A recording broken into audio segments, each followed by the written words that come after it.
Hi. I think this is week 21 of our 32, or class 21 of our 32 class structured study of Vipassana, introspective insight into the three marks of existence and how the Buddha's Dhamma resolves within each individual. And as we talked about briefly, from where we began this study to where we are now, we're really getting into that personal individual experience of the Dhamma. The last few suttas were on fabrications, and as we learned in the third class, the Buddha awakened to dependent origination, which states from ignorance of Four Noble Truths as a requisite condition, meaning it's established in us. As a requisite condition comes fabrications. Fabrications, as we have been learning, are a corrupted or a perverted view of the world, but more specifically, a corrupted view, and a less charged word would be simply an ignorant view, a corrupted view of ourself in relation to the world. And that's significant. So one of the things that's in the main thing that set the Buddha's Dhamma apart from the modern religions and spiritual disciplines of his time, they all profess that in some way there's no such thing as a self. And in some magical, mystical, metaphorical way, there's only emptiness or nothingness. And most of modern Buddhism resolves that way, where the Buddha taught a Dhamma where the resolution is in actual human life, learning how to be present moment by moment for our life as our life unfolds, rather than living a fantasy or a fantastic fabricated view that no matter what happens with me now, I'm good to go because in a future lifetime, I'll get my reward. The Buddha taught a Dhamma for every human being to take to and awaken in this lifetime. And we've had many suttas. In fact, just 2 weeks ago or 3 weeks ago, we talked about the Buddha's prediction that if you do this right, and it was on retreat at the Anapanasati Sutta and the Satipatthana Sutta, if this is done correctly, the Buddha states that in 7 years, you're going to be good to go, meaning you'll have completed the path. And then he says, but if you're even really good at it, in 6 years, or 5 or 4 or 3 or 2 or 1. And then he concludes that by saying, in even a few days, someone who actually practices his authentic Dhamma can expect to awaken. And this now where we're at is where this resolves. It resolves within ourselves. Once our focus is completely removed from something outside of myself, and even an outside idea, once that focus is completely removed, then awakening can occur, because now our focus is of right view. And that's where I want to start with this particular sutta. The Buddha describes awakened right view as having, this is part of the introduction. The Buddha described awakened right view as having a profound understanding of suffering, meaning knowledge with, this is how an awakened human being views the world and itself in relation to the world. Knowledge with regard to stress. Doesn't sound like much, especially to put the, to claim awakening because you have this knowledge. But this is the ultimate understanding we can have as human beings. It doesn't solve everything. It doesn't teach us how to fly to the moon. It resolves the issue of who I am in relation to the world and the underlying constant disappointing and unsatisfactory experiences that flow from that misunderstanding. So understanding the nature of my own discontent, when it's phrased that way, is the ultimate liberation, isn't it? Yes, no? Yes, Venerable Sir. Thank you. Because what the Buddha realizes, we spend our entire lives stuck in the three defilements: greed, aversion, and deluded thinking. I mean, we're always chasing those things that make us happy, or we think we need to be well established and secure in the world. And we spend an equal amount of energy trying to avoid anything that might take away from that. Greed and aversion. They're two sides of the same coin. And because of our deluded thinking, greed and aversion manifest in our life. When we understand the nature of suffering, when we have profound knowledge with regard to stress, we stop grasping after and clinging to fabricated views. Is that clear? Yes. We stop grasping after and clinging to fabricated views. That's why fabrications are singularly important in understanding that it is our corrupted, perverted, fabricated thinking that causes all the difficulty, all the stress in our lives. The Buddha continues, right view is knowledge with regards to the origination of stress. Ultimately, the origination of stress is fabricated views rooted in ignorance of Four Noble Truths. Right view is knowledge with regard to the cessation of stress. In this sense, the Buddha's use of the word knowledge means an experiential knowledge or an experiential understanding of it. It's not just an abstract idea. We actually have the experience of the cessation of stress and knowledge with regards to the way of practice leading to the cessation of stress. That's profound right view. We know that it's an eightfold path. And those of us that have truly taken refuge in the three jewels understand what that means. It's our Dhamma practice and our Dhamma practice alone that we're engaged in with the understanding that we'll develop this profound right view. And the reason why that's important is that helps us keep our Dhamma practice pure as it's intended. We don't want to adapt, accommodate, or embellish it because we're losing the one thing we're engaging in it to develop. The Atthakanagara Sutta, and even the word Nagara, you remember that one of the most important suttas is the Nagara Sutta, where the Buddha describes his awakening. This is called the can't say it now. Atthakanagara Sutta. Nagara in the Pali language, and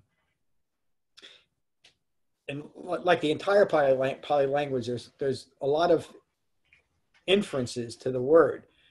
But in this sense, it means the most excellent, and in the context, the most excellent awakening. Another way to say that would be the foremost Dhamma path. Atthakanagara, or the Nagara Sutta. They both use that same word. The single quality for awakening. On one occasion, Venerable Ananda was at Valuvagamaka near Vesali.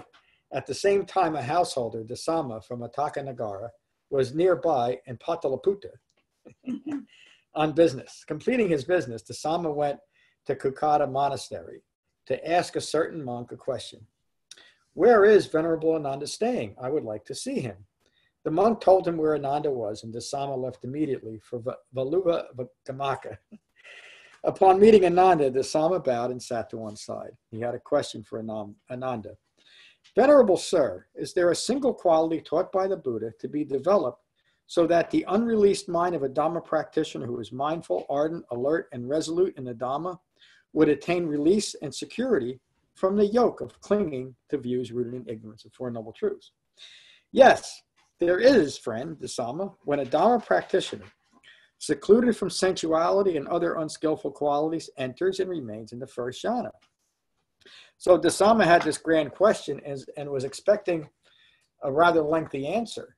But immediately, Ananda saying, Dasama, the most important thing for you is to start establishing concentration. Enter and remain in the first jhana. And we do this, everybody understands jhana and the four levels of meditative absorption. Yeah. I don't need to explain that a little any deeper. No. Everybody's got it? Okay. The first jhana is experienced as rapture or joyful engagement with our activity, rapture born of that very seclusion. It is accompanied by directed thought and evaluation. So our first jhana is we establish seclusion, meaning that we simply separate ourselves in some way from the entanglements of the world, which is also a very important meditation instruction. Meditation, as the Buddha teaches, requires seclusion, and it requires a lack of physical activity. The reason why I'm saying that is walking meditation is not jhana meditation. You can call it whatever you want. You can even call it meditation. It's not jhana meditation or anything else. A visualization technique is not jhana meditation. Staring at a candle or chanting is not jhana meditation. It's not something the Buddha taught.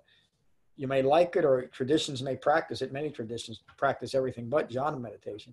But if you want to practice jhana, you practice jhana meditation as the Buddha teaches it. That first level of jhana is accompanied by directed thought, which simply means I am directing my thought to recognize when I'm caught up in my thoughts. That's my focus. and direct it back to the sensation of breathing. As concentration deepens, we no longer have to direct our thoughts. And also in the first jhana, there's often an evaluation of what's occurring, meaning I'm judging myself in some way. Am I doing it right? Am I doing it wrong? Can I actually do this? I'm judging the method, or I'm judging the teacher, or I'm judging the sangha, or I'm judging the noises around. All of that is part of evaluation. And it's just to notice that that's what's occurring. It's not right or wrong. It's not even all that terribly significant when they're not present, except to recognize that your concentration, your jhana practice is increasing. It's developing as it should be. Despite the pleasure of this first jhana, they understand this first jhana is fabricated, impermanent, and subject to cessation. As they continue meditation, they enter remain in the second jhana. This second jhana is experienced as rapture and pleasure born of concentration. So that the difference here is the first jhana, at the beginning of our meditation, we sit, we start being mindful of our breath, and we take skillful pleasure. We take sukha in our seclusion. We're simply giving ourselves a chance to be quiet for a moment. There's pleasure in that. There's pleasure in the seclusion. As we continue our meditation and our concentration increases, we take pleasure in that recognition that this is actually occurring. The pleasure born of concentration. And has every one of you recognized that in yourselves as you notice your concentration increasing within you, that you find pleasure in that? Yeah. Yes.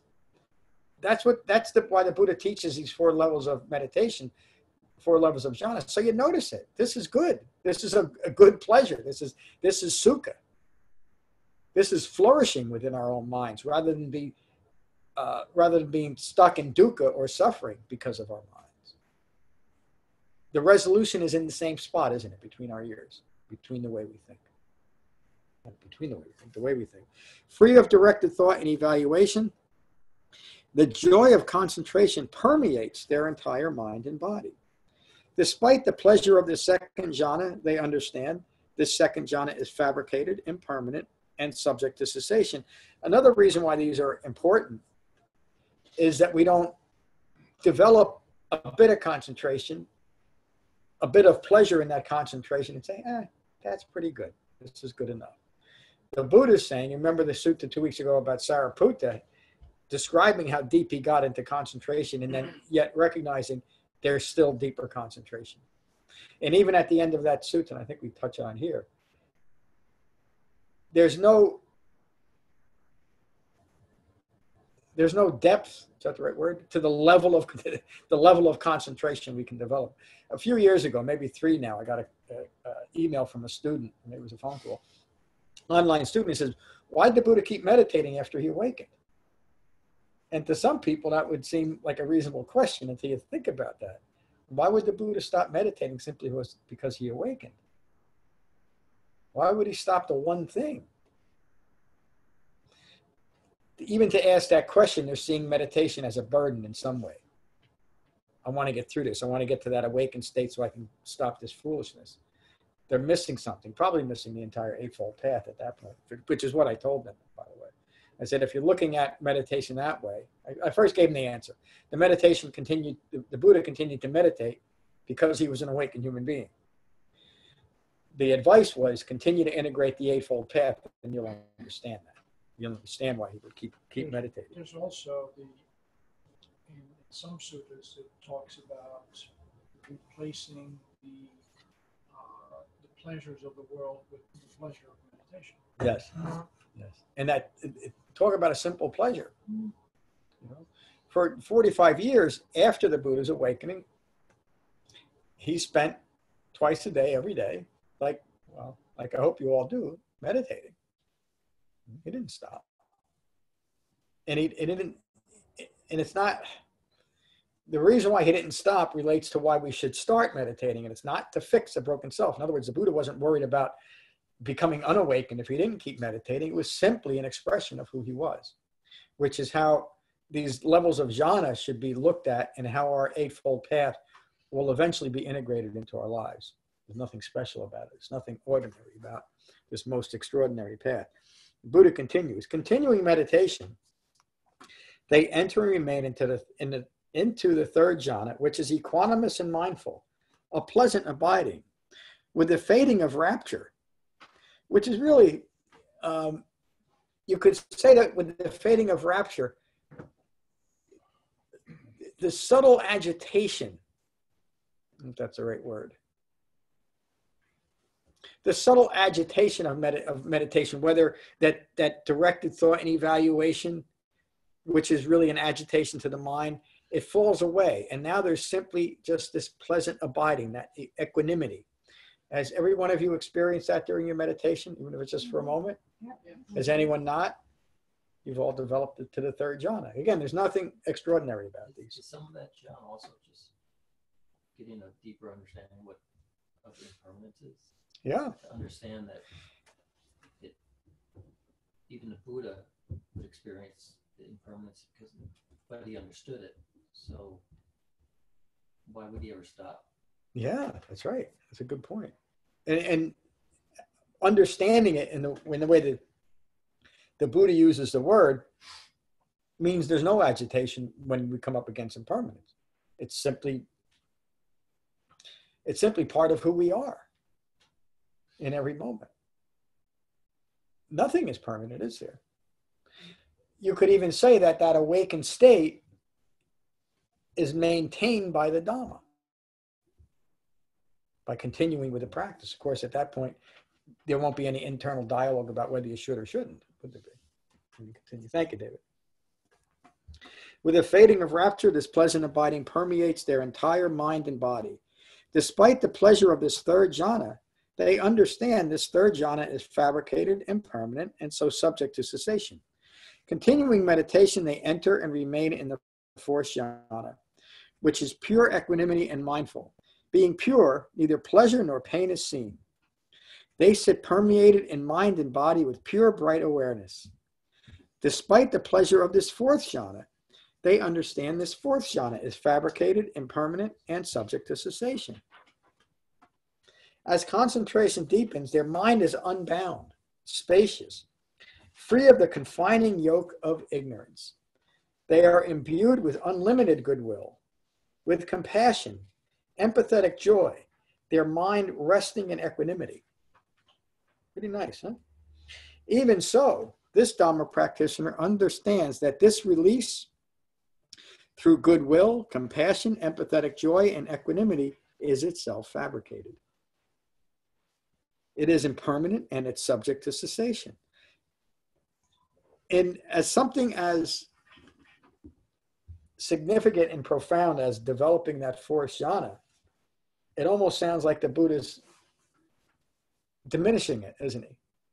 But all that he's saying is, don't hold on to it. Don't create an identity over it. Don't even see it as something that I have achieved. Just recognize as part of this completely impersonal jhana practice.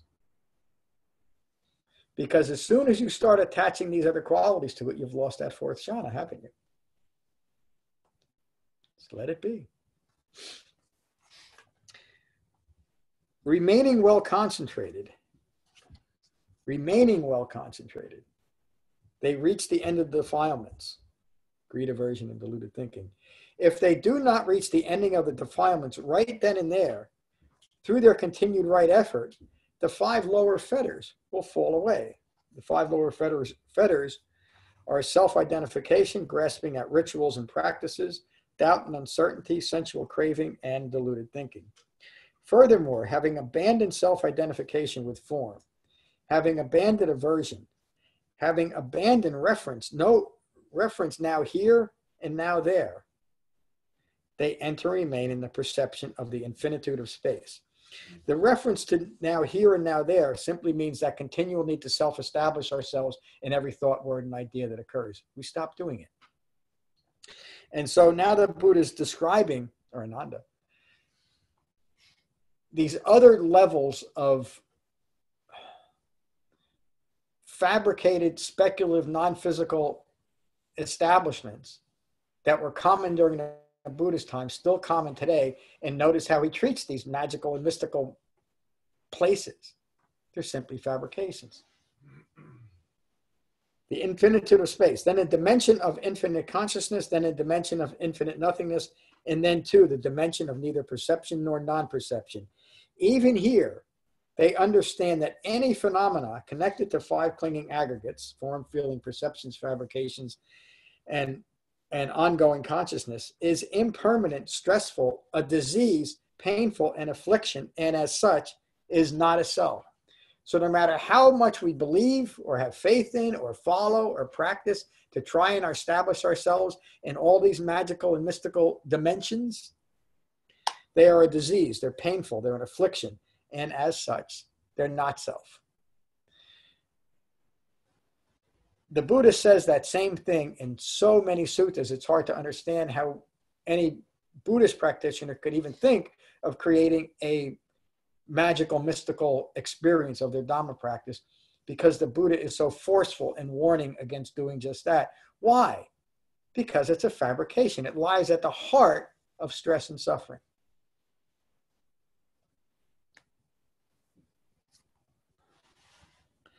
The Buddha continues, they disregard these phenomena and incline their mind to cessation of ignorance. Nothing remains to provoke the becoming of further ignorance and the birth of continued suffering. So one other thing to say, and it's important to make this point when we're talking about these other dimensions that sound maybe rather grand. Who doesn't want to at least know what the dimension of nothingness is like, even though it's fabricated? But it's the same thing as any imaginary existence I create of myself. And you've heard me say, when I was younger, I thought I could play center field for the Yankees. That's a fabricated view. And I hung on to it. I believed it. I convinced myself. And that the world wasn't going to be right unless someday I'm playing center field for the Yankees. It's a fabricated view. But because I believed it, even though it was completely foolish to believe it, I continued to think along those lines. And we could do that with anything. So my belief that someday I'm going to play center field for the Yankees, and even seeing myself, throwing a ball in, throwing somebody out from center field, is a fabrication. I was out of my mind and out of my body when I was thinking that, wasn't I? Most people say, well, what's the harm? The harm was I wasn't living my life. And the harm was that I was setting myself up for future disappointment. The harm was 50 years later, I'm still talking about it, not playing center field for the Yankees. The harm is that I'm not living in reality when I'm doing that. And it's just as much of a debilitating fabrication as any other fake belief. So again, we use these rather grandiose references such as nothingness and emptiness, etc., neither perception nor non-perception. But even the belief that I'm going to play center field for the Yankees is the same thing. And anytime we're living in that type of imagination, we're prone to stress and suffering. We're rooted in ignorance. And any fabricated view of ourselves is the same as fabricating myself into the dimension of nothingness. Any fabricated view. Any fabricated view.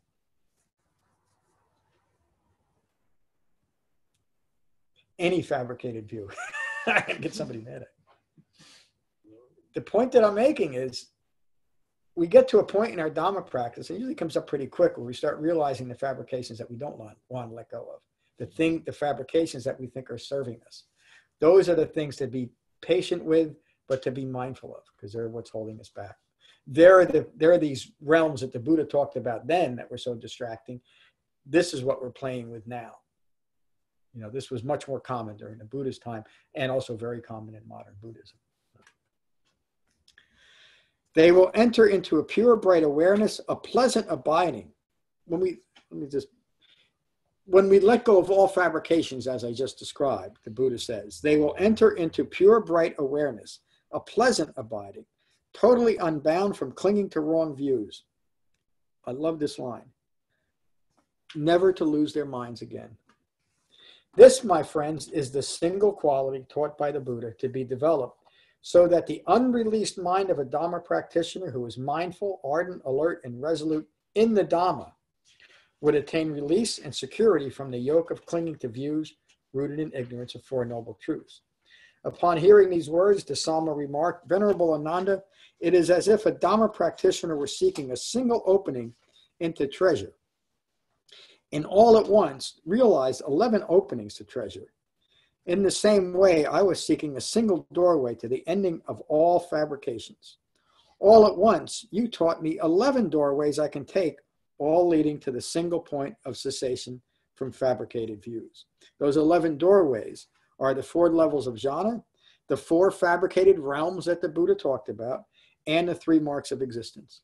Is that clear? Those are the 11 doorways. Meaning, Dasama, now having the understanding of what these are and the nature of fabrications in relation to them,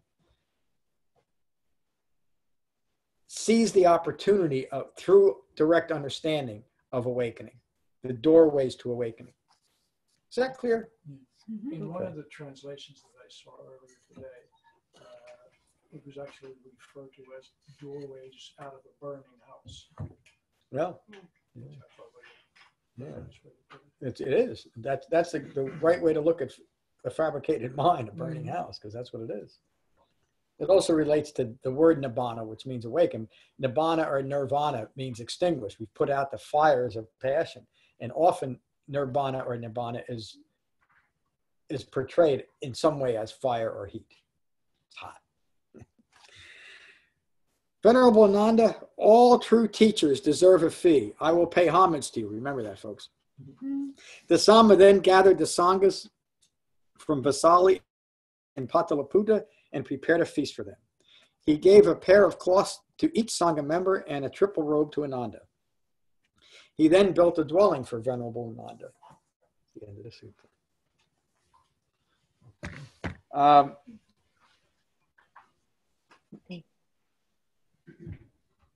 So these suttas that are refining our view towards the importance of jhana meditation. Let me ask this question. When you first, and all of you can answer, but I would like one of you to answer at least. I know the answer, but I just want to start the conversation. The meditation method we're practicing? How do I even ask the question? What we're practicing is not what you expected from meditation. Yes, no? Who would like to answer? That's correct. Why? Yeah. What's the difference? What did you expect and what are you getting? Well, concentration. Yes. And focus. I didn't know it was going to be about that. What did you think it would? What were your expectations of, if you had any? I don't remember, but I remember being a little bit concerned about, I think like we all are, that we feel like we have such a unique monkey mind and we'll never be able to be calm, and how unusual that is. There's a lot of eye making in that, isn't it? Right, Yeah. exactly. Thank you. That was exactly the answer. I could have paid you to give me that answer. That's just, Well, I'll take it later. Mary just described the difference between what the Buddha taught and what everybody else taught and his teaching. He taught to develop concentration so we can stop eye making. If you think about the nature of eye making, it's that every thought, word, and idea is a self-referential thought. And so I don't want anything that's going to teach me how to take control of my mind, including a concentration method that directly does that. Because when I control my mind, that's the death of that ongoing self-referential train of thought. It interrupts it. From ignorance as a requisite condition comes fabrications. If there's something that we can introduce to interrupt that process, then we can end our own contributions to our suffering. But how do we do that? How do we do that? It takes an eightfold path, resting in this deep concentration. So thank you for that great answer. Let's go online first and see how Karen's doing. How are you, Karen? Hello. How are you? Good. Good. What do you think of our sutta tonight? Gee, I don't know what to say about it. I mean, it just is a lot. It's a lot for me to take in. I guess maybe I'm one of the newest people in the circle, Yeah. but you know, I love it, and I'm enjoying it, and I think that's really all I have to say right now. Said a lot. Thank you, Karen. Thank you. Yeah, the jhanas are just that. They're just describe the experience of meditation as our concentration increases, just so we can recognize it. Have you noticed these in your own meditation, Karen? Yes, definitely. Yeah, that's Yes. that's the sole significance of these suttas on jhana, is just so we recognize that our meditation practice is bearing fruit. And then off our cushions, we notice it too. Thank you. Thank you. Jane, how are you tonight? I'm fine. How are you? I'm good, thank you. I have noticed that my meditation practice has borne fruit off the cushion. So Good for you. I'm glad you joined us. How are you, Nick? Hello, Nick. Fine. I'm here. Good. I'm glad you joined us. It's interesting because when I read the sutta, it said each time I get to the next jhana and I go further and further and get to the fourth one, and I said, wait a minute, I know what's going to happen when I get to the fourth one. It's going to tell me that's not good enough. We got to keep on going from there. Yeah, you got to have the fifth jhana, huh? Yeah. And that's that you bring up another good point, Nick. That's another reason why the Buddha teaches this, that we recognize it and make it enough. If a human being has taught this is meditation and we're actually developing it, it's only a self-referential view that says it's not enough, huh? That's I think right. that's the point you were making too. Yes? No? I'm sorry, say that again, please. That was the point you were making, I think, isn't it? Yes, it was. I'm glad you joined us tonight, Nick. Helen. Wasn't expecting me first. Yeah, I think the different levels kind of express themselves in a certain sense of calm, Yeah. and composure and unclutteredness, and those are all valuable things on and off the cushion. Thank you. Good evening, Matt. Evening, John. Thank you for this teaching. Thank you for being here. Hello, Lorna. Hi there. I'd just like to thank Matt for his class on Saturday. Qigong. Very direct sutta, right to the point. I think you get notions of seeing how you cling to your expectations of yourself, you know, which is kind of such a useless thing to do, because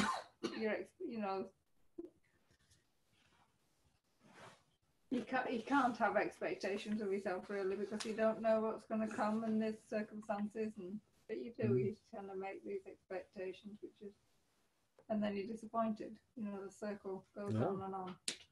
And I think this sutta sort of like points to that it's wrong thinking. It really is wrong thinking. Yeah. So that's something I've got out of it. Thank you. Yeah. Well, thank you. Very perceptive. You've seen right view in the sutta. Really one of the aspects of the Buddha's teaching. Thank you. Hello, Ram. John, still trying to see the differences between this sutta and the previous one. It basically still talks about meditation being the primary vehicle for awakening. Yeah. There isn't much difference. Yeah. You know, but that's by intention. You know, Because he taught it 1,000 times. 1,000 times, and a slightly different context, but it is jhana's jhana. But it's so important for us to understand this is the central theme of the Buddha's Dhamma is right meditation. If we're not doing it and not recognizing that it's developing, we're not going to get anywhere in it. But as we see, it's not that big of a deal either, is it? If we do what we're told, if we follow instructions, developing jhana is a natural occurrence of jhana practice. There's nothing special about it. Yeah, I was looking at how in my own meditation, I've got these really strong distractions going on there, and there's really not even sort of subtle attachment to those distractions, and seeing it here all portrayed as fabrications looks like a better way to see them, to see the fabricationness of that pleasure there.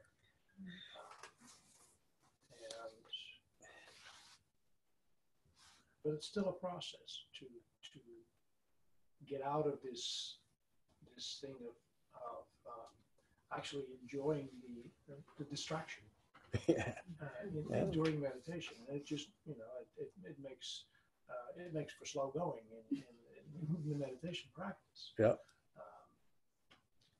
But changing my focus to that being a fabrication may be the way out. Oh yeah, that is the way out. When we understand that all these thoughts, whatever it is, but they're all fabricated. They're rooted in nothingness. They're like foam on the ocean. That's what gives us the ability to simply let them go. And it also helps direct us away from wanting to analyze where they come from, because they're just fabricated. They don't come from anywhere, except, I mean, we can all point, and if we had more of a photographic memory, we could remember when certain conditioning took place, but it doesn't matter, because the underlying condition of all the conditioning is what? Ignorance. That's where it resolves in. So if we start looking for reasons other than ignorance, we're distracted. And that's what leads us, when we're looking for reasons other than ignorance, meaning something within us, that's where we get into these speculative realms to explain away something that it can't be explained otherwise. It's why we've always done that. Thank you. Good evening, Kate. Hi, how are you? Oh, good. How are you? Good. I don't have anything to add, so I'll take the whole silence. Glad you're here. Hello, Tim. Hello. Good evening, everybody. Good evening. So, with the fine-tuning of jhana practice and being on a cushion, the tranquility that is to come from proper concentration,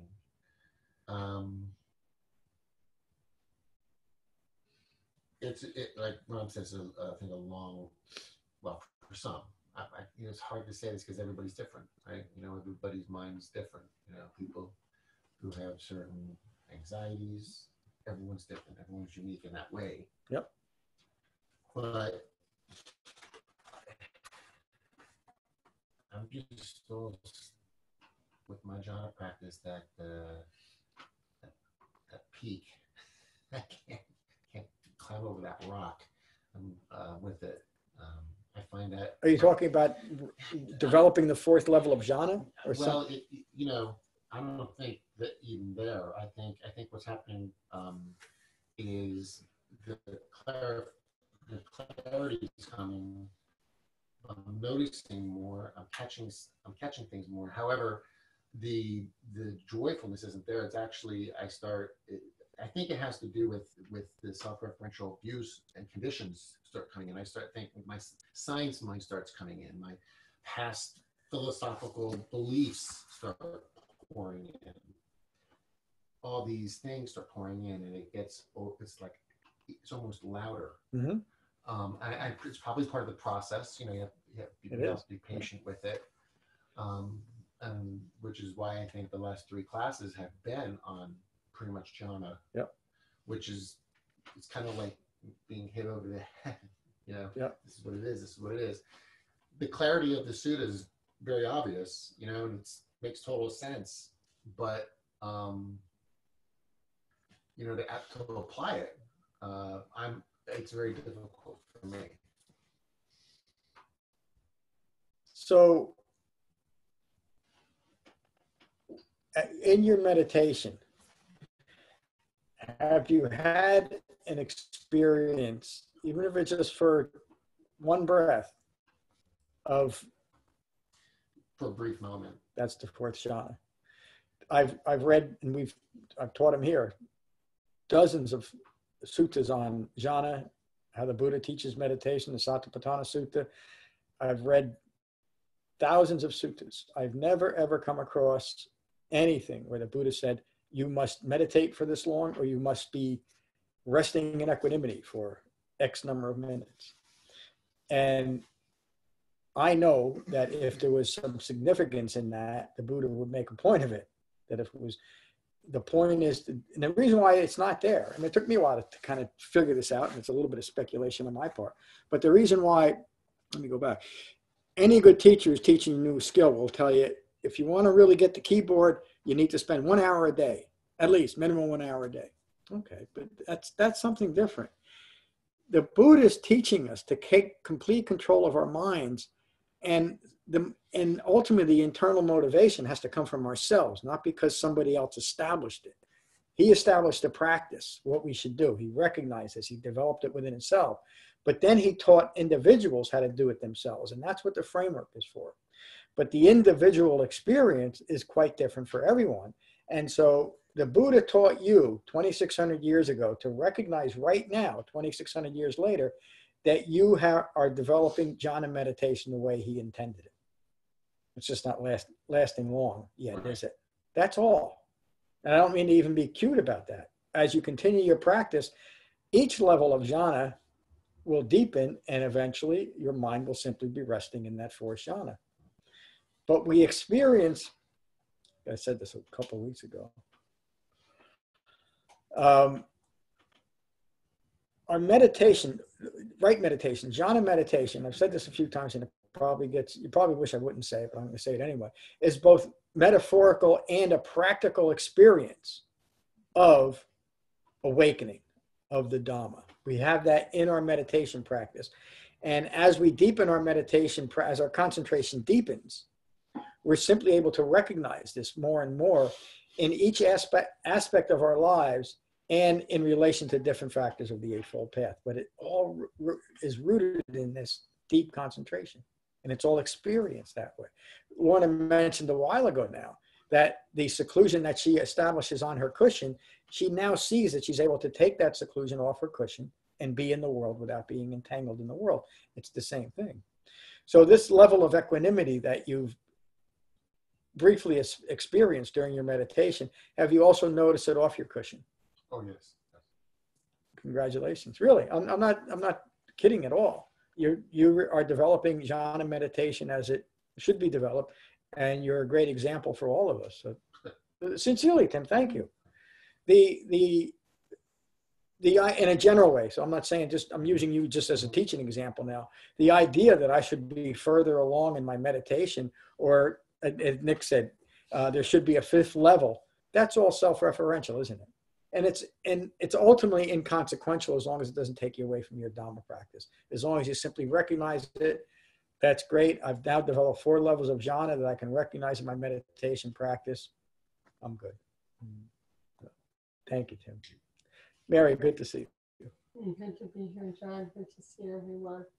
I just kept reading over and over again the understanding of suffering and the cessation of suffering. Nothing more. Nothing more. And in short, all that other stuff is the 5 clinging aggregates. Recognizing that, is what we bring ourselves back to, interrupting it. Anyway, very, very nice teacher tonight, John. Thank you, Mary. Hello, David. Just thinking about what Tim was saying, it just means as concentration increases, he's existing in right view. And that's really what the whole point of this is to let go of things that you have no control over. So I think sometimes we're not even quite sure what we're trying to do sometimes, but that's what you're doing. You're existing in that release state. Yeah. And it maybe not It's not going to be permanent, but And it's not always comfortable either. it's not. Yeah. Especially in the beginning, because it's unfamiliar. So I think sometimes we just have to get comfortable with knowing what we're doing here. Yeah. Yeah, it is. Thank you. Tibetan Buddhism doesn't relate well to what the Buddha taught, but the Tibetan word for meditation is Gom, G-O-M. And what it means is to become familiar with. And in a very real way, what we're doing is becoming familiar with who and what we are in relation to the world around us. And meditation, right meditation, is the key, but it's not the only factor. Thank you, David. Hello, Kevin. Good to see you, John. Good to see you. Thought I walked into Yankee Stadium by accident. Just a couple minutes late. Thanks for everybody's contributions tonight. Glad you're here. Hello, Michael. Hi, John. I'm going to go down a road, and I hope it's accurate, and I hope I don't confuse things more by going there. Okay. I've been thinking about this lately, and it seems to be kind of making things clearer for me. Okay, so maybe others might see it as such. The whole idea of formlessness, okay, is before we've come here into this existence, okay? Before we were born into dependent origination, right? It was formlessness, right? So that. Wait, I don't mean to interrupt you, but what do you mean there's a formlessness? Well, it was just the existence. Everything is fabricated.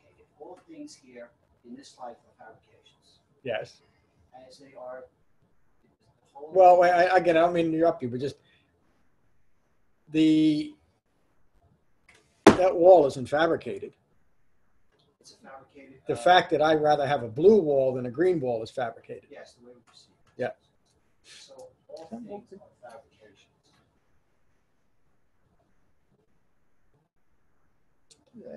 No.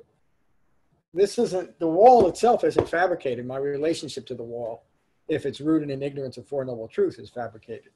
I'm going to let you go. I'm interrupting you too much. I think we're saying the same thing. However, it's like nothing really. I look at this like this.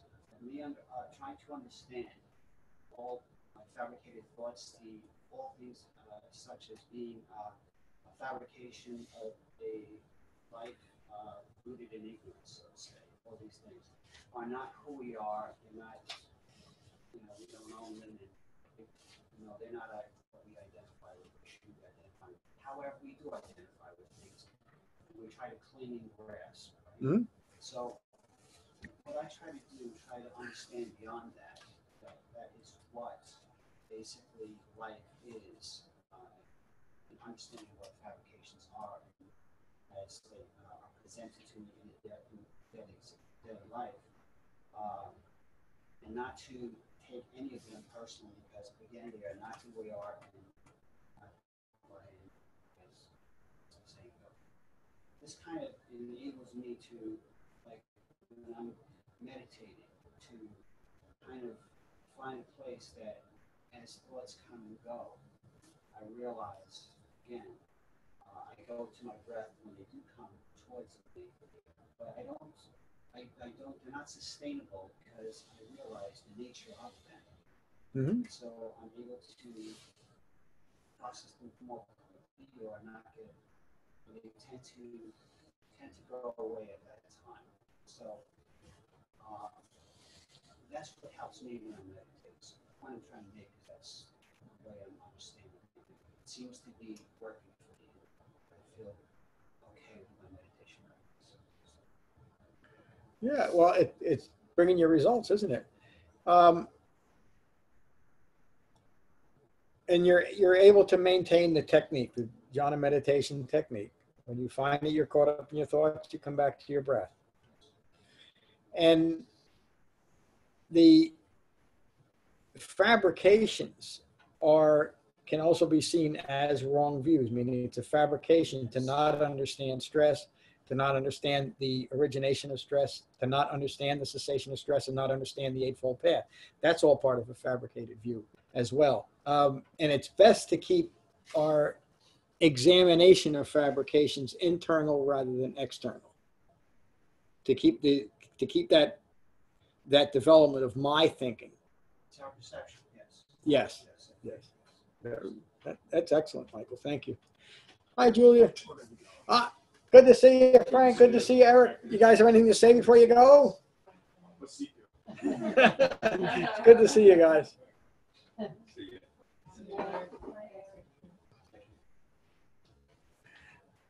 Hi, Julia. Hi, John. Thank you for the lesson. I have a thing to add. I'm glad you're here tonight. Oh, Bonnie.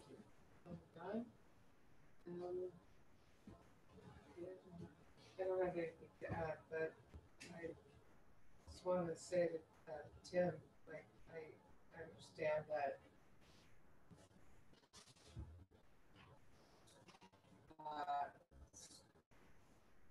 and you just have to be gentle with yourself. And I used to go through all kinds of my own method of coming back to the breath until one day, all of a sudden, or I don't know, it's been a long time. It doesn't mean it's always easy, but it just feels like nothing happens unless you show up. And so to show up and take refuge in the breath whenever I can remind myself to do that, it happens almost more nat. For me, I just feel like it's less of a struggle and more ease. So it's like just like one step forward, one step forward, one step forward. So, Thank you, Bonnie. I mean, that's why it's called a practice, isn't it? yeah. The more we do it, the more skillful we become at it, the more effective it is. But you're right. You still have to do it. I mean, that's the big problem, isn't it, for a lot of things. Hello, Liz. Hi, John. How are you? I'm good, thank you. That's good. No, I feel like I was meant to hear what was said tonight. With fabrications and being gentle with yourself. So thank you for that. I don't have any more to add. Thank you for being here. Hello, Russ. I think it's just helpful to understand and have a structure for the meditation and explain what it's for and why you do it. Because I always thought of meditation as you just zone out into this other world. Yeah. And somehow that's really great, to be in that space. Yeah. So it's nice to have that explanation that it's something you can work with. I appreciate that. Yeah. Thank you. Thank you for saying that. Most meditation is really just put out there, like, just go ahead and do that. Go sit quietly and maybe do this or do that. I've never come across this type of useful instruction for anything, any type of meditation, except from the Buddha, because he understood how important. It's not difficult instructions. Anybody can do it, but they're significant and significantly important to right meditation, to do it right. So thank you. Hey, Brett. Hi, good to be here. Thanks for your teaching. Got a lot out of teaching and what everybody had to say tonight. That's what I got. Thank you. I'm glad you're here. So, I talked about the dinner. December 12th is our dinner, so we don't have to talk about that. And what did I say? December 12th, yes. What did I say? Yeah, I'm confused. The Tuesday before Thanksgiving. That's the usual Dhamma dinner, but we're not doing that. We're having it just us. No, I know that, but I thought it was the Tuesday before Thanksgiving. No. It was, but we had to change it. Aha. We had to change it because we want Matt there. Matt can't be. So everybody's clear. No, it's December 12th. It's in the email. Yeah, it's in the email. So I just want Just show up like we normally do. We were there. We were just in this infinite space and infinite consciousness. We didn't see anyone when we got there.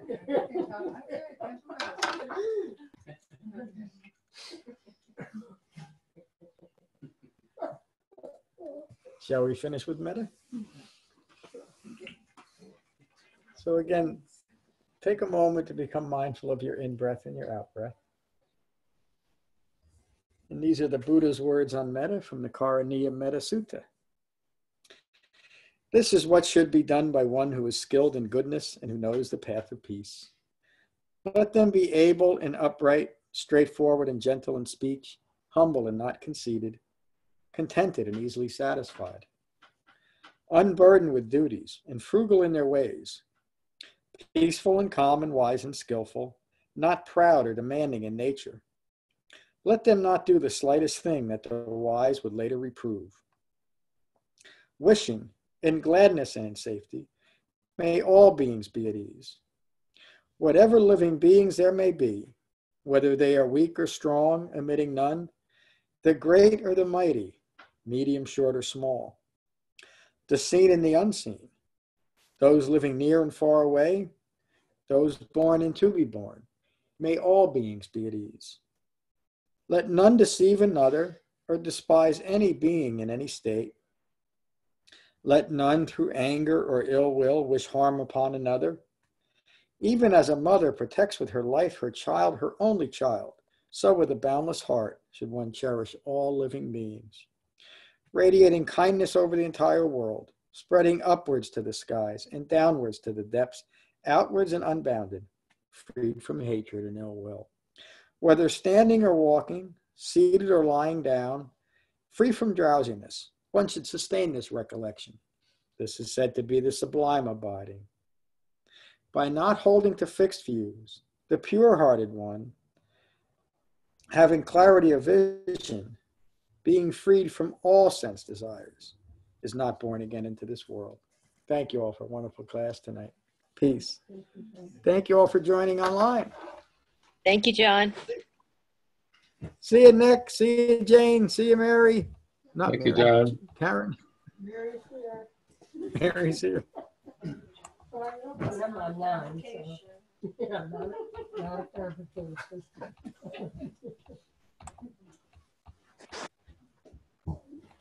Just that Disney character's name is Pigment.